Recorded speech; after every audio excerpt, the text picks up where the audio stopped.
My name's Luke Jacobs. I've been wrestling since I was 15 years old. I'm going on nearly 24 now, and I am the current Infinite World Heavyweight Champion. Nice one, mate. Thank you very much. So, first question then, how's it feel? You're world champion here. You've been the champion in Progress. You've been the champion, Atlas champion, etc., etc. How does that feel in terms of holding that belt, holding any belt? You know. Yeah, it feels good. I mean, the goal for everyone, and it always should be, is to have a belt in wrestling because that means you're the top of whatever company you're working in. Obviously, I've been Cruiserweight champion in Rev Pro. I've been the Atlas champion in Progress. I was the first ever two-weight champion in the UK. And now I'm glad to have a prestigious belt like this, considering Infinite was such a big part of British wrestling many years ago, and obviously they went away a little bit, and for them to come back and for me to be at the front of the company, I'm very proud of it, to be honest. Yeah, as you should be, yeah. So you started wrestling at an interesting period of time. You started wrestling like the mid-2010s, which was obviously kind of a very prosperous time for British wrestling. What was it like coming up during that period where you had quite big shows, etc., etc.? I think, luckily, it was so motivating to be training at that period, 2015, 2016, and to see the caliber of shows that were going on at the time, Progress, Rev Pro, and the talent that were on these shows. They weren't just British wrestlers; they were stars from all over the world, and it was just so motivating. You would go and think, I'd do anything to be on them shows. You just keep going and keep going. And I think after COVID, wrestling had to have a bit of a restart, and maybe I'm sure people were still motivated, but there wasn't the same scene for them to work towards. And I think it's coming back now, and there's a lot of British guys now with being less reliant on imports. So sort of, a lot of British guys have took the reins and made it a big scene again. So, but yeah, coming through in that time, I was glad I started training around that time. It was sort of the perfect time to come in, and perfect age, perfect time period. So yeah. How important is it to have like a strong independent scene here in the UK? Because obviously, it's a massive international product, is wrestling. You've got places in Japan, places in America. But how important is it to have it here and have like a crop of talent that can be used and relied on for all shows? I can't really understate how important it is, because when you think of pro wrestling, there's WWE, there's AEW.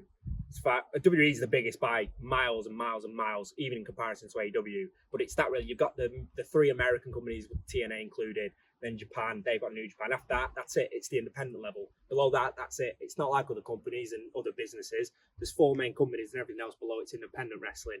And in the UK, we don't have that. We don't have a main company, that offers contracts and things like that. And WWE and things only come round now and then. AEW come once a year.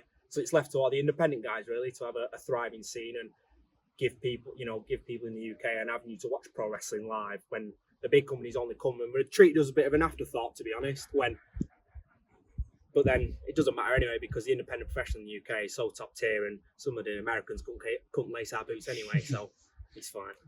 So what are your goals then in terms of your career so far? Because you're only 24. You've won multiple champions, as you said. You're only one of the only two-weight world champions in the UK at one point. So what are your goals? Where do you see yourself going in about 5 years' time with this? I suppose I don't put too much pressure on myself to have a specific. I'm sure I've had specific goals, especially when I was younger.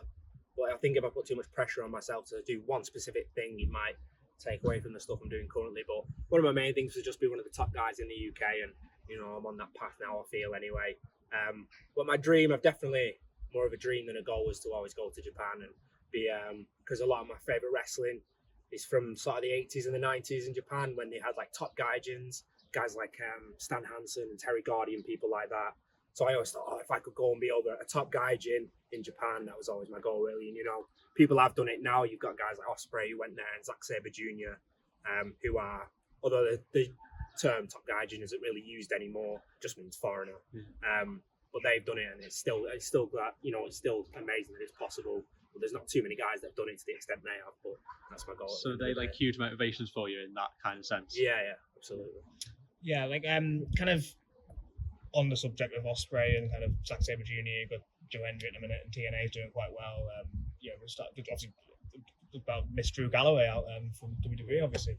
So you do have that succession, but you're right in saying that there's not really the same path as there would be the same, like if you were like an American, if you were still in America now, it's not the same. But what do you think could change towards that? I mean, we had the failed World of Sport reboot, that obviously didn't work out. NXT UK didn't really work out. It worked out for a bit, but Yeah. in the end, it didn't work out.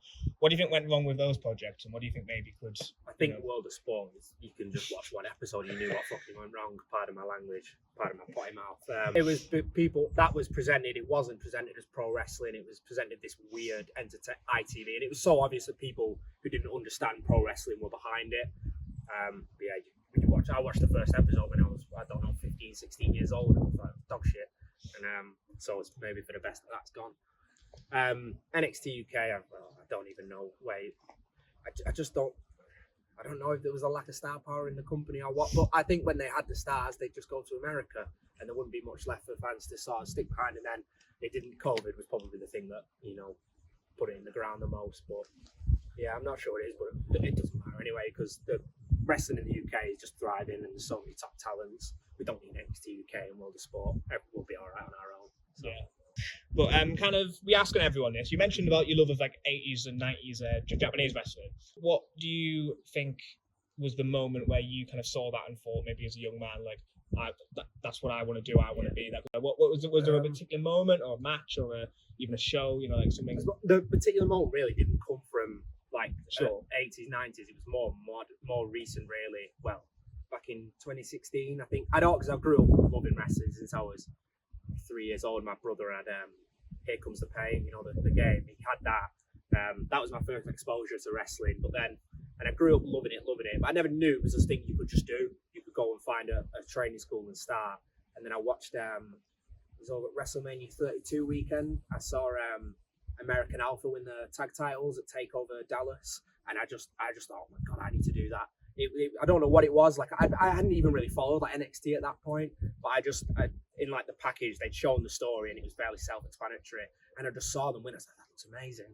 I want to do that, and that was the moment that got me into it. That whole weekend, really, WrestleMania 32, even though it was crap, but Takeover Dallas was amazing, and then I went to my first training session the week after.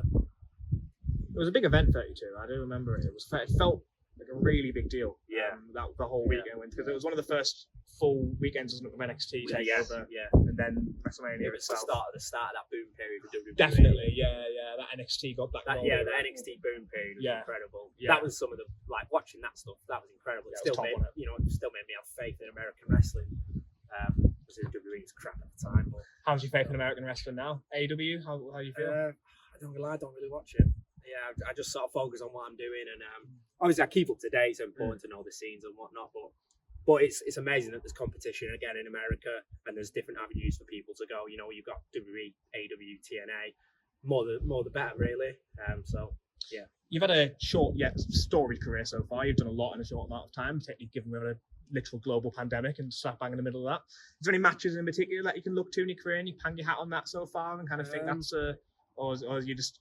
There's definitely matches that I've sort of like I ever dreamed of having, and I've had them, but I get at a point now where it becomes maybe as you love it the same, but it becomes another day at the office. But there are still, I wrestled Ospreay and I was very proud of that. I wrestled Kenta, it was Hideo Itami in WWE, Masato Tanaka, people like that. I'm really lucky to have wrestled some absolute legends.